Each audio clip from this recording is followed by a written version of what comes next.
Hello and welcome back. Thanks for coming back.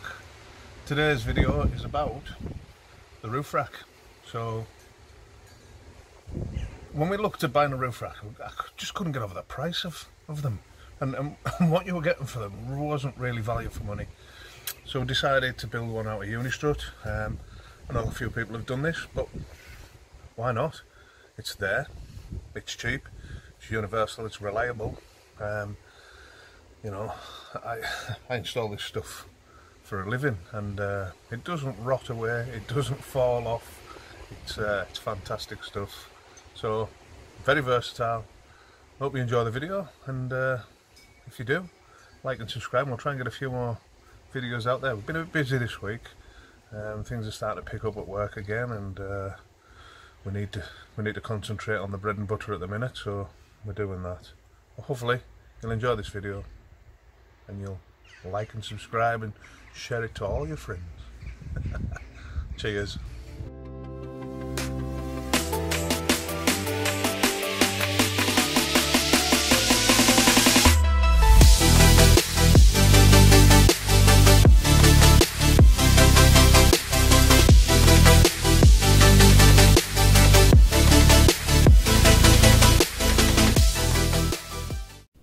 Every van needs a roof rack, so we're going to install one today.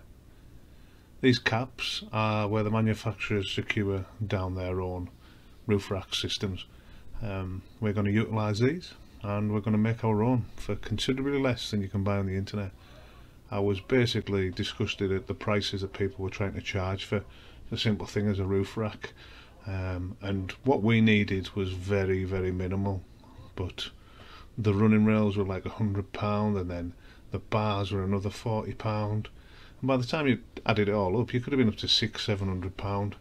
Some of the bigger systems are thousands. So what we're going to do, a couple of bits of Uni-strut secured with M8 bolts, 19mm mastic tape and some sealant. Also going to finish off with end caps on the trunking and some white capping, just to start tidy it up really.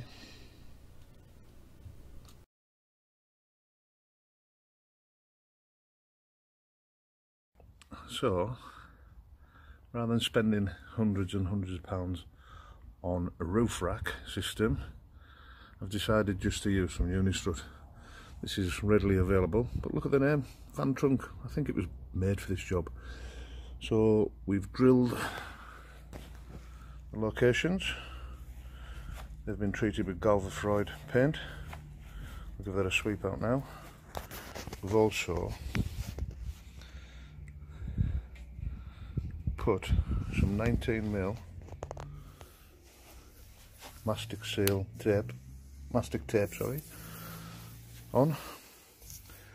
We've used a plug cutter to open up the holes, so when you put the bolt through it doesn't bring the that one's a little bit off centre, but it should still do. If you try and bolt this up, it'll pull it in with the threads on the bolts, so better off removing the bits of excess with a plug first.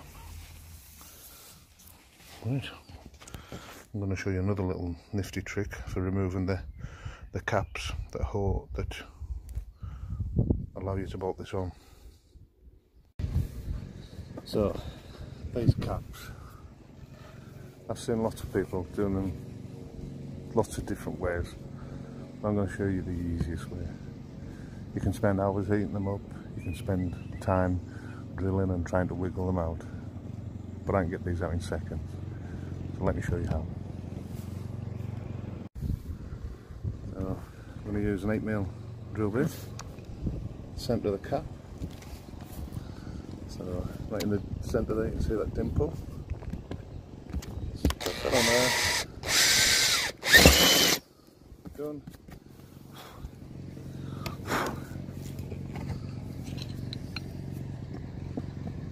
Sharp chisel.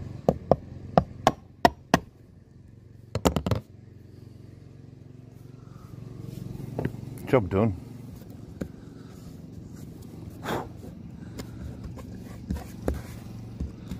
That's still primed. If you want, you can go over that with a little bit of paint, but there's absolutely no need. Still primed. We're putting the 19mm seal over it, and we're also going to run a mastic round the inside of the polka hole when we seal it up.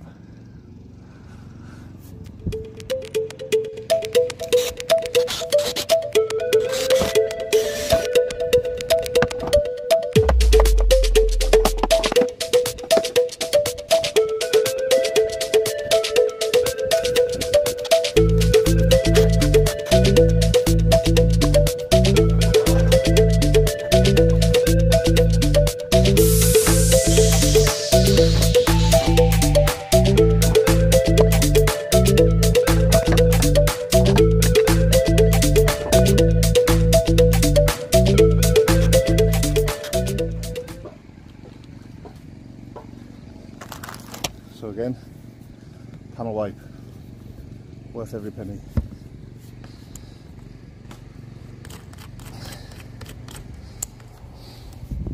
I can never get the lid off.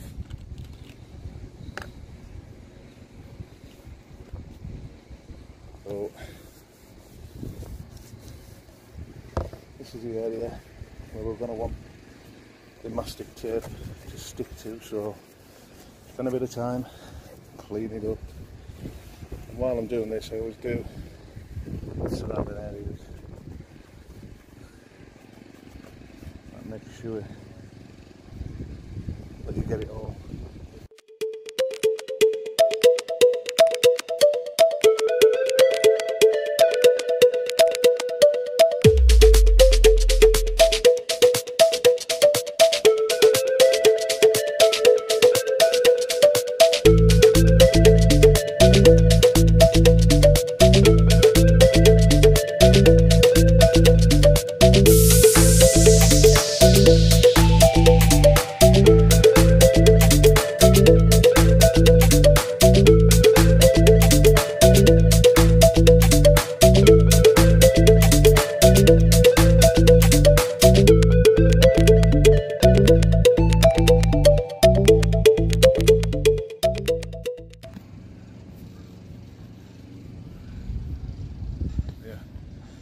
This body mastic here, we don't want to interfere with that.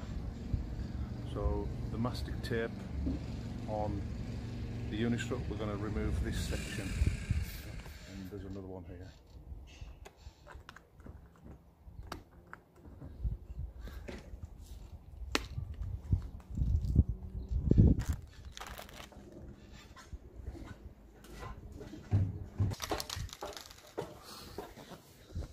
Just dry.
So we've left these to dry for a couple of hours now, and they've definitely gone off.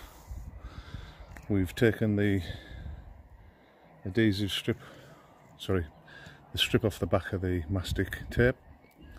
The holes are all clear, they're lined up with each hole. I've also put a little bit of mastic tape around the collars of the bolts, and just as it compresses that'll pull it in and seal any of the gaps. Then we'll go around with some mastic as well, mastic the underside, mastic over the top, and then we'll mastic down the back edge of the channel. Sit here, and then we'll mastic this edge here and round this bit, so no water can come in this way. Any water that comes in from this side will sit in this long channel here, and it'll either run out the back or run out the front. So let's get on with it. So the talking a good job.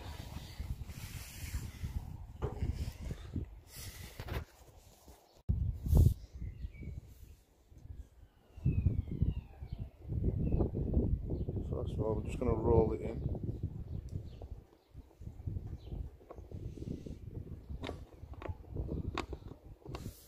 Put that first bolt in. Won't actually nip that down yet. We'll put a spanner. I don't know if you can see that. The spanner just sits in there, sits over the nut, and it's actually sitting on the collar of the mastic. So that'll hold it in place and help us while we bolt it together.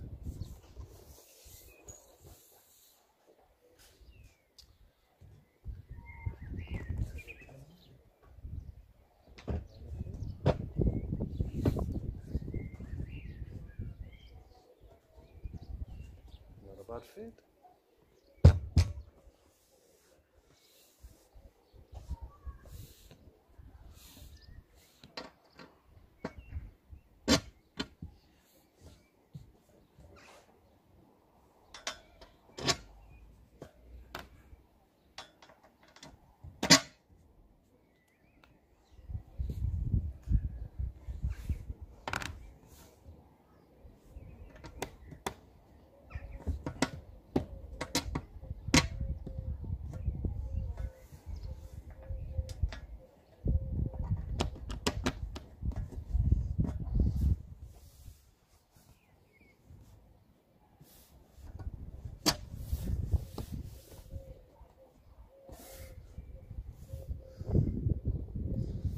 Can't actually see in there. I'll move this camera so you can see.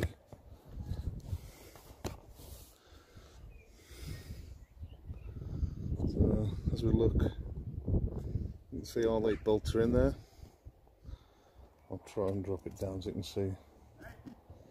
So this is how the channel works. You put your clips in here, slide along as you bolt them up, whatever's on top, pinch under the side of there, grip under this edge here and pinches it together. But when we put a zeb in, I'll show you.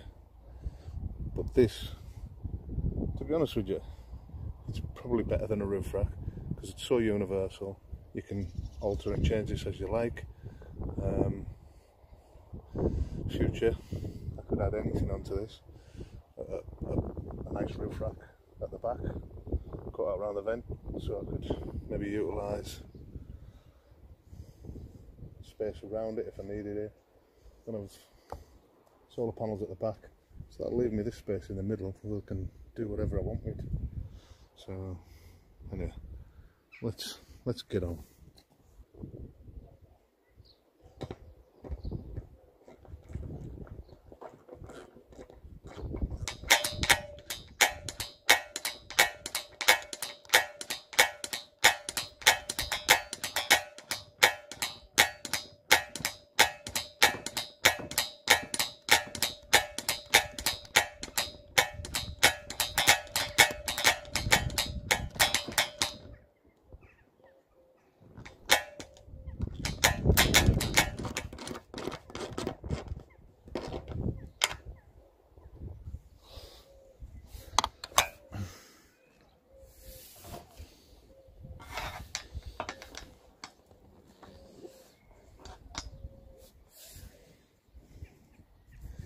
Right, kind of nipped this one up. If I can get it off. Shut up, Dexter.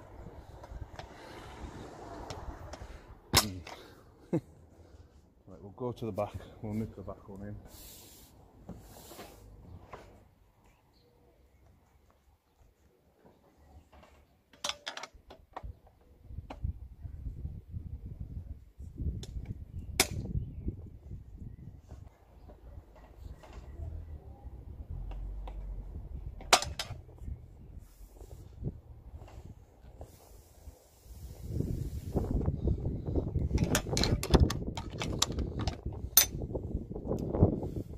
So we've nipped the front one, and we've gone and tightened the back one right up.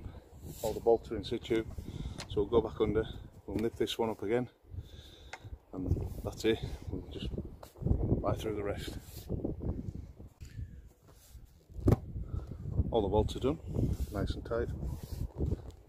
That is going absolutely nowhere, so time to mastic this side.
off and I'll give it a good wash.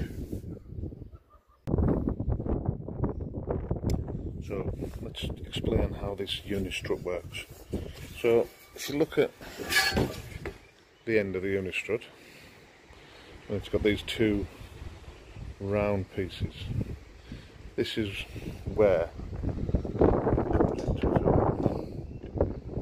these are. Sorry, let me get that set up so you can see it. So this is a zeb. That's an M6 zeb, but you can get these in M6, 8, 10 and 12 I believe. So how this works is, that's notched there, and these notches dig in to the Uni-strut.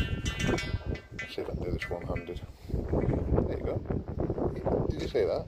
Easy as that. So that now, slide it to the back so you can get a good look at it. That now is sat firmly in there. We then take a bolt, M6, and a square washer, just like this. You then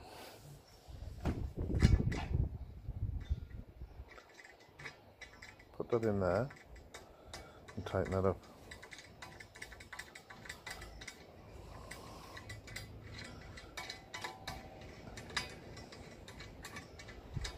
You can put an additional washer in there if you like, but there's no need.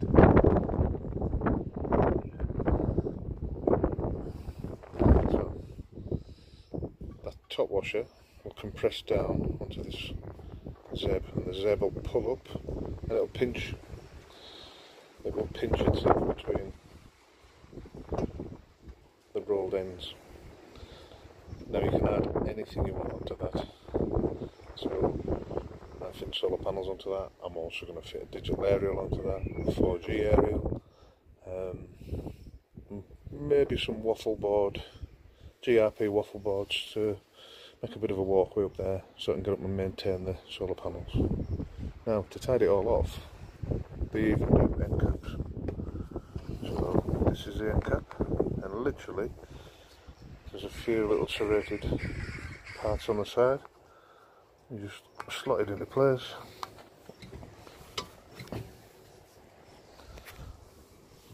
And I've even brought a little tool to try and demonstrate how easy it is to. Look at that, all one-handed.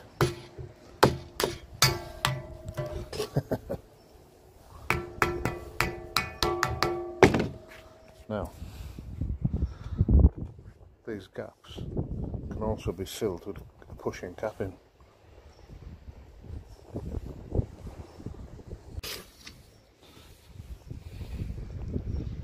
So this is the pushing cap in.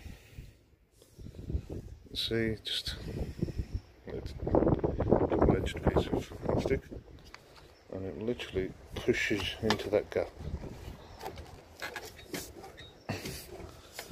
making that one complete unit.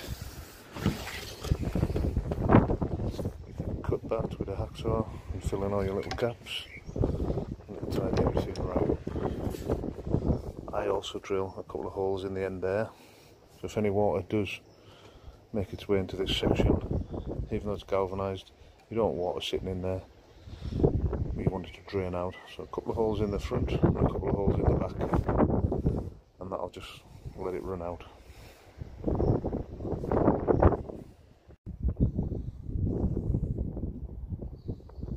Solar installed, capping on the trunkette, it's looking good.